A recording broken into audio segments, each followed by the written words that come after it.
Reporter breaking.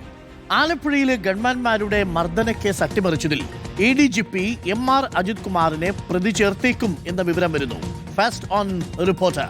Ajith കുമാറിന്റെ ഓഫീസിലെ 2 grade SIമാരും പ്രതികളാകും.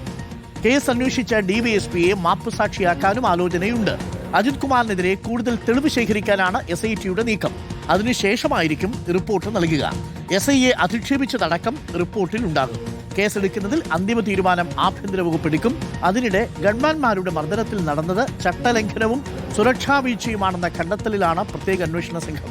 ഇന്ന് സംസ്ഥാന പോലീസ് മേധാവിക്ക് റിപ്പോർട്ട് കൈമാറും. പ്രതികളായ 5 പേർക്കുമെതിരെ നടപടിക്ക് ശുപാർശയുണ്ടാകും. ഹരിമോഹനുണ്ട് കൂടുതൽ വിവരങ്ങളുമായി. Harimohan, good morning. Hari, SIT മിന്നൽ വേഗത്തിലാണ് കാര്യങ്ങൾ നീക്കുന്നത്. ഇന്ന് റിപ്പോർട്ട് കൈമാറുകയാണ്. പക്ഷേ ഈ റിപ്പോർട്ട് 2 റിപ്പോർട്ടുകളാണെന്നാണ് മനസ്സിലാക്കുന്നത്. ഇതിപ്പോൾ നേരിട്ട് ഈ തോമസിനെയും അജയ് കുര്യാക്കോസിനെയും ജുവൽ കുര്യാക്കോസിനെയും തല്ലിയ 5 പേർക്കെതിരെയുള്ള റിപ്പോർട്ടാണ് ഇന്ന് കൊടുക്കുന്നത്. ADGP MR അജിത് കുമാറിന് എതിരെയുള്ള റിപ്പോർട്ട് ഇനി വിശദമായൊരു അന്വേഷണം കൂടി നടത്തി കൂടുതൽ തെളിവുകൾ ശേഖരിച്ച ശേഷമേ കൊടുക്കൂ. എന്ന് വെച്ചാൽ കരുതിക്കൂട്ടിയാണ് SITയുടെ നീക്കം. പക്ഷേ MR അജിത് കുമാറും പ്രതിയാകാനുള്ള സാധ്യതയാണോ തെളിയുന്നത്? Hari, good morning. Arun, good morning. തീർച്ചയായിട്ടും MR അജിത് കുമാറിനെ അടക്കം പ്രതി ചേർത്തുകൊണ്ടുള്ള ഒരു റിപ്പോർട്ട് അത് വരും ദിവസങ്ങളിൽ ഉണ്ടാകുമെന്നുള്ളതാണ് മനസ്സിലാക്കുന്നത്. ഇന്നിപ്പോൾ നൽകുന്നത് ഈ മർദ്ദനം, അതായത് ആലപ്പുഴയിലെ രക്ഷാപ്രവർത്തനവുമായി ബന്ധപ്പെട്ടുകൊണ്ടുള്ള ആ ഒരു ഇടക്കാല റിപ്പോർട്ടാണ്. അതായത് അന്തിമ അന്വേഷണ റിപ്പോർട്ടല്ല, ഇടക്കാല റിപ്പോർട്ട്. അതായത് ഈ 5 പേരെയും പ്രതി ചേർത്തു എന്നുള്ള കാര്യം ചൂണ്ടിക്കാണിച്ചുകൊണ്ടും അവരുടെ ഭാഗത്തു നിന്നുണ്ടായ വീഴ്ചയും അവരുടെ ചട്ടലംഘനവും അടക്കമുള്ള കാര്യങ്ങൾ ചൂണ്ടിക്കാണിച്ചുകൊണ്ടുള്ള ഇടക്കാല റിപ്പോർട്ടായിരിക്കും ഉണ്ടാവുക. അതായത് അതിൽ ചട്ടലംഘനം മാത്രമല്ല, സുരക്ഷാ വീഴ്ച കൂടി ഉണ്ടായിട്ടുണ്ടോ എന്നുള്ളതാണ് SITയുടെ കണ്ടെത്തൽ. അതായത് ഒരു VIPയെ സംരക്ഷിക്കുക മാത്രമാണ് അവരുടെ ജോലി, അതല്ലാതെ അവിടുത്തെ ക്രമസമാധാനം പാലിക്കുക എന്നുള്ളതല്ല.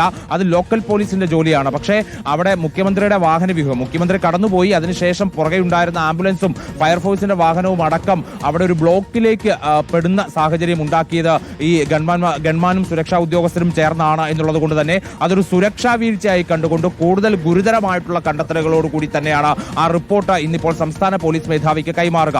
രണ്ടാമത് MR അജിത് കുമാർ നടത്തിയിട്ടുള്ള അട്ടിമറിയുമായി ബന്ധപ്പെട്ടിട്ടുള്ള കണ്ടെത്തലുകളാണ്. അതിൽ കുറച്ചു കൂടുതൽ അന്വേഷണം വേണം എന്നുള്ളതാണ് SIT ചൂണ്ടിക്കാണിക്കുന്നത്. അതായത് MR അജിത് കുമാർ മാത്രമല്ല അതിനകത്ത് പ്രതിയാവുക.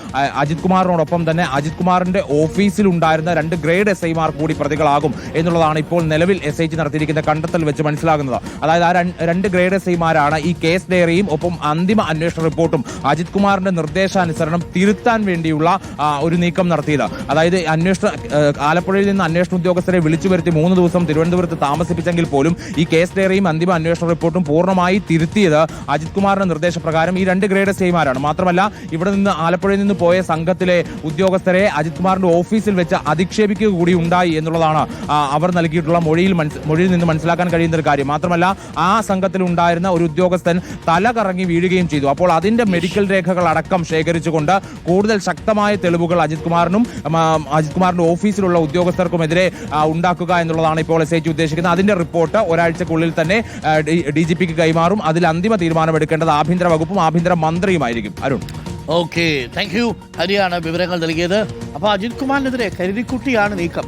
ഒരു കാരണവശാലും അംഗീകരിക്കാൻ പറ്റാത്ത ഒരു ആക്ഷനാണ്, ഒരു പ്രത്യേക ആക്ഷനാണ് മുഖ്യമന്ത്രിയുടെ അകമ്പടി സേവകരിൽ നിന്നുണ്ടായത്. യെല്ലോ ബുക്ക് എന്ന് പറയുന്നൊരു പ്രോട്ടോകോൾ ബുക്കുണ്ട്. ഇതിലാണ് ഈ VIP-ക്ക് അകമ്പടി പോകുന്നവർ പാലിക്കേണ്ട നിർദ്ദേശങ്ങൾ അതിനകത്തുള്ളത്. ആ ബുക്ക് പൂർണ്ണമായിട്ടും മറികടന്നാണ് ഈ ഉദ്യോഗസ്ഥന്മാർ ഈ പണി കാണിച്ചു വെച്ചിരിക്കുന്നത്. ഒരു കാരണവശാലും VIP-യുടെ വാഹനം നിർത്താതെ അവർ പുറത്തിറങ്ങാൻ പാടില്ല. VIP-യുടെ വാഹനം അങ്ങ് പോയി, ഇവർ പുറത്തിറങ്ങി പിള്ളേരെ അടിച്ചിട്ട് ഇവരും അങ്ങ് കയറിപ്പോയി. ഇതാണ് അവിടെ സംഭവിച്ചത്. അപ്പം എന്തായാലും നടപടി വരും എന്നുള്ളത് ഉറപ്പാണ്. യെല്ലോ ബുക്കിന്റെ പ്രൊട്ടക്ഷൻ കിട്ടില്ല. സർവീസ് ഡ്യൂട്ടിയിലുണ്ടായിരുന്ന സമയത്ത് ചെയ്തതാണ് എന്ന് പറയുന്നതിന് ഒരു ന്യായവും ഇല്ല. ലോക്കൽ പോലീസിന്റെ സംരക്ഷണയിലായിരുന്നു ഈ അടിക്കുന്ന ഒരു